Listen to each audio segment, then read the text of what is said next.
أعوذ بالله من الشيطان الرجيم بسم الله الرحمن الرحيم ألف لام ميم ذلك الكتاب لا ريب فيه هدى للمتقين الذين يؤمنون بما أنزل إليك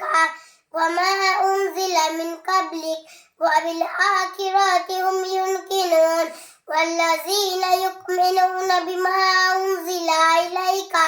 وما أنزل من قبلك وبالآخرة هم يوقنون أولئك على هدى من ربهم وأولئك على هم المفلحون إن الذين كفروا سواء وأنذرتهم أم لم تنذرهم لا يؤمنون كتب الله على قلوبهم وعلى سمعهم وعلى أبصارهم